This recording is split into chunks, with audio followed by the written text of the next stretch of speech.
Olá, queridos, a paz do Senhor Jesus esteja com vocês. Cleiton, amigo de vocês falando. Mais um dia, né, para mergulharmos em Efésios, capítulo 5. É um livro maravilhoso. Ontem falamos um pouco sobre a parte A do versículo, do capítulo, né, onde mencionamos, né, como a gente deve andar, na verdade, as advertências que a palavra nos dá a respeito de como uma pessoa santa, como um sacrifício santo, como um sacerdócio, né, ele deve agir hoje durante as realidades bíblicas. Mas hoje nós vamos falar especificamente sobre casamento, sobre maridos e esposas.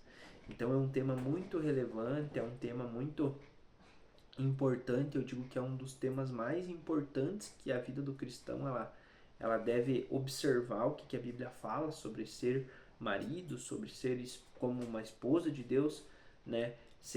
Deve se manifestar como um marido de Deus, uma pessoa de Deus deve se manifestar aqui na Terra. E eu achei muito interessante passar um vídeo só para tentar trazer o resumo do resumo para você poder tentar entender um pouquinho mais sobre como funciona o casamento bíblico, né? E eu acredito que vai dar certo, querido. O Espírito Santo está com nós aqui e ele vai clarear aquilo que eu não consegui passar para vocês como homem, falho, humano. O Espírito Santo vai ensinar e vai traduzir para vocês como uma grande verdade. Amém? Então, Efésios capítulo 5, versículo 22. Vamos lá. Esposas, submetam-se aos seus maridos como ao Senhor, porque o marido é o cabeça da esposa, como também Cristo é o cabeça da igreja, sendo ele próprio o salvador do corpo. Portanto, assim como a igreja está sujeita a Cristo, assim também mulheres sejam em tudo sujeitas ao marido. Cara, aqui está uma chave muito especial. As pessoas às vezes não entendem a palavra e não entendem o significado das palavras que aqui estão descritas. E aí pegam um texto e dizem que a Bíblia ela é usada para os homens machistas, ela é usada para que a mulher seja, digamos assim, um capacho do homem, seja uma serva do homem. E na verdade essa palavra de submissão, de submeter-se, seria submissão, né? A própria palavra já diz. Estar na mesma missão, mas sobre a missão do marido. É isso que a palavra de Deus ensina.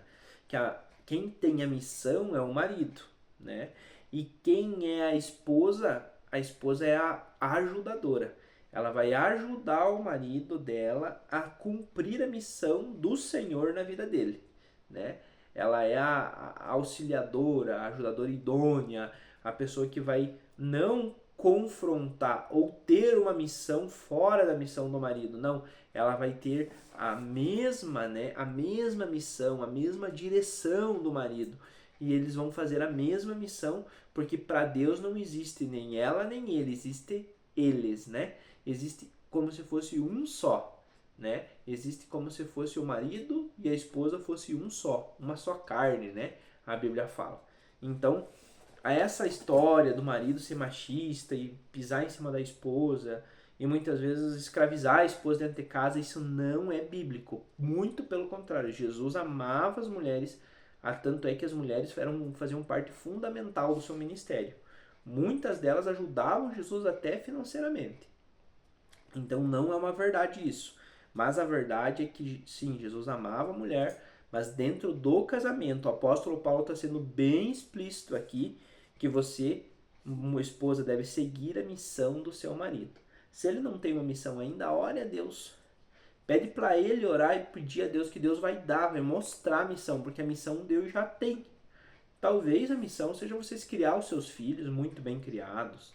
Talvez a missão seja lá no emprego, você ganhar alguém para Jesus que vai influenciar muitas pessoas.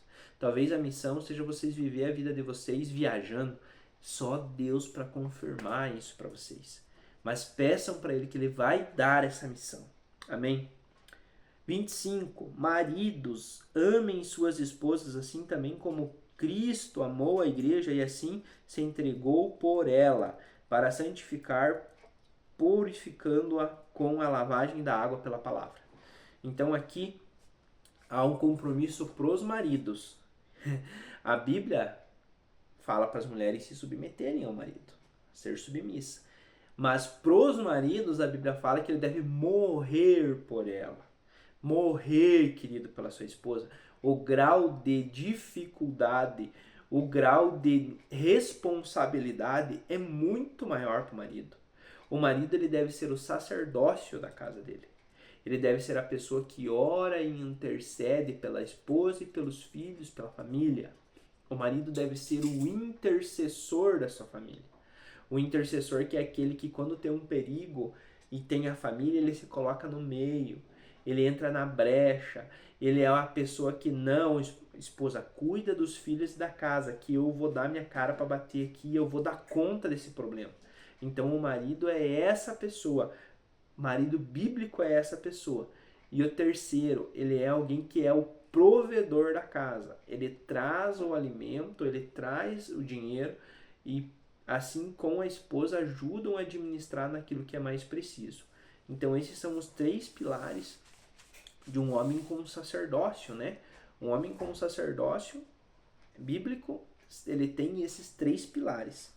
Um dia eu tava indo dormir e a gente foi dormir, eu vou contar esse relato, falei lá no Store, falei lá no Instagram, vou contar aqui pra vocês, no canal também, né? E eu tirei a minha roupa, eu não gosto de dormir com muita roupa, pijama, essas coisas. Já, né, a Vanessa gosta de dormir com bastante pijama quando tá frio. Era um dia bem frio no inverno, aquele friozão do inverno, e eu fui me deitar. E quando eu deitei, que comecei a me esquentar, a Vanessa olhou pra mim e falou: amor, você poderia levantar, vai esquentar uma água e pôr no meu pé que tá gelado? E cara, aquilo me subiu assim uma ira, uma vontade de brigar, de discutir, de falar coisas que não devia. Por quê? Porque eu tava querendo, né? Custava ela ter falado antes, 2 minutos antes que eu tava de pé, não custava nada. Eu vinha, esquentava a água e ponhava. Mas ela esperou deitar, esperou eu deitar. E as mulheres têm costume de fazer isso. Elas têm costume de fazer isso, maridos. Parece que é para nos provar mesmo. E aí eu fiquei com aquela ira assim, falei: Senhor, meu Deus, por que isso? Meu Deus, né? O Senhor disse que a gente tem que morrer por elas, mas olha só, fez eu deitar aqui e tava frio. E aí o Senhor falou assim: morra por ela. O Espírito Santo falou: morra todos os dias, morra com as tuas vontades, morra com o teu querer, morra escutando ela. Isso que é o morrer da Bíblia. É quando todos os dias você se sacrifica pela sua esposa. Você não quer fazer aquilo, mas você faz por causa dela. Esse que é o morrer. E levante dessa cama e vá lá e agradeça a Deus por você ter uma esposa saudável, por você ter uma esposa primeiramente, que muitos querem ter e não têm. E aí eu pensei: meu Deus do céu, que falho que eu sou, que falho que eu sou. E eu já pedi perdão para Deus e já pedi perdão para o Espírito Santo. E no mesmo momento, querido, eu levantei, me vesti tudo de novo. Esquentei a água, coloquei ali na bolsa térmica, levei nos pés dela, coloquei, perguntei se ela queria mais alguma coisa e agradeci a Deus pela vida dela e pedi perdão, porque isso que é o morrer, morrer todos os dias, não é ir lá e se matar de trabalhar, não é ir lá e ser pregado na cruz como Jesus foi. A Bíblia está falando de morrer todos os dias para sua esposa. Amém?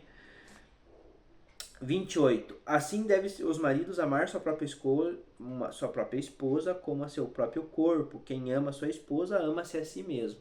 Então, quando você passa a amar a sua esposa, você ama a você mesmo. Porque ela vai retribuir esse amor para você. E esse amor vai te completar, vai te deixar feliz, vai te edificar. Porque a esposa, ela santifica o marido e o marido santifica a esposa. A Bíblia fala sobre isso, né? Então, a gente pode buscar isso, de amar nossa esposa, que nós vamos ser recompensados. A palavra do Senhor nos promete isso. Por isso o homem deixará o seu pai, o 31. Por isso o homem deixará o seu pai e sua mãe e se unirá à sua esposa, e os dois serão uma só carne. Então para Deus não existe Vanessa, não existe Cleiton, existe nós dois, uma só carne, né? Eu e ela, para Deus é como se nós fosse um. Se ela tá mal, para Deus nós dois estamos mal. Se ela tá bem, para Deus nós dois estamos bem. Ou vice-versa. Por isso que o marido sempre deve andar junto com a esposa. E a esposa junto com o marido, né? E deixará os seus pais. Então, a partir do momento quando eu casei, eu decidi fazer uma família com a Vanessa. E agora, posteriormente, nós vamos ter os nossos filhos vão ser parte da nossa família. E os nossos pais passam a ser a nossa família secundária, né? Muitos dizem parente. São pessoas que nós vamos amar, vamos respeitar, vamos visitar, vamos honrar. Mas a nossa família, eu e ela, é o mais importante. E os filhos, depois que virão, também serão em segundo plano. Nós amaremos os nossos filhos, meu Deus, eu tenho certeza, sim. Muito, muito, muito. Mas o que nós devemos amar ainda em primeiro lugar é o nosso cônjuge. Porque sabe o que acontece, queridos? Os filhos daqui a um pouco eles crescem. E eles vão seguir a vida deles, vão ter a família deles. Vão casar, vão ter os filhos deles. E eles vão se distanciar de nós. E quem vai acabar sobrando no final da nossa vida é a esposa e o esposo. Quando ficar doente, quando apertar o sapato, quem vai sobrar do nosso lado é o nosso cônjuge. Então valorize, porque eu vejo muitas famílias que os pais não valorizaram os filhos. Valorizaram, quer dizer, mais os filhos do que os cônjuges. E acabaram se dando mal. Porque os cônjuges têm os cônjuges deles para cuidar e não tem como cuidar do pai e da mãe muitas vezes. Não tem como prestar aquele amor que os pais querem, porque não entregou para o cônjuge. E aí quando quebra o princípio, querido, é quebrado por ele lá na frente. Amém? Então escutem esse conselho. Amem os seus cônjuges. Ame essa mulher, marido.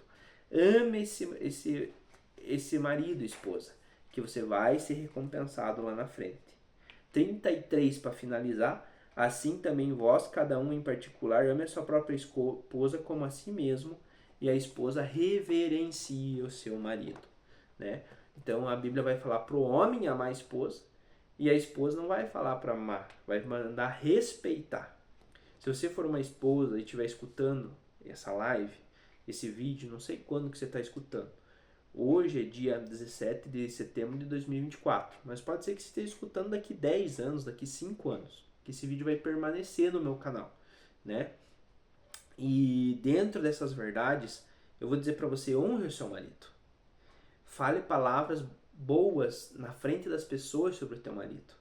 Deixe o teu marido sentar na ponta da sua mesa. Sirva o seu marido na frente dos seus filhos. Fale coisas que agradam o seu marido. Fale como que ele é trabalhador. Não minta. Fale as qualidades que ele tem. Fale como ele é cuidadoso, como ele cuida bem dos filhos. Elogie o seu marido na frente dos outros. Proteja. Quando querem falar mal do seu marido, defenda. Você vai ver o homem que você vai encontrar dentro dessa pessoa. Agora, se você começar a maltratar, xingar, falar, a Bíblia fala que isso é esposas rixosas, que é melhor dormir debaixo de uma goteira do que ter uma mulher assim dentro da casa. Então cuide para você ser a mulher sábia, que edifica a casa, e não a tola, que a destrói com as suas próprias mãos. Você vai ver o que Deus vai fazer na sua vida. Amém? Que Deus abençoe você. O vídeo ficou um pouquinho longo hoje, mas é um assunto muito brando. Esse é o resumo do resumo do resumo. E precisava no mínimo uma meia hora para esboçar assim, o que a gente precisava falar. Mas eu acredito que o Senhor vai ministrar no teu coração muito mais depois desse vídeo. Amém? Deus abençoe você. Amanhã Efésios 6. Te espero, vai estar maravilhoso. Vamos falar um pouco sobre os filhos. E vamos finalizar nas áreas celestiais. Falando sobre áreas celestiais de novo. Amém? Deus abençoe e tudo de bom. Até amanhã.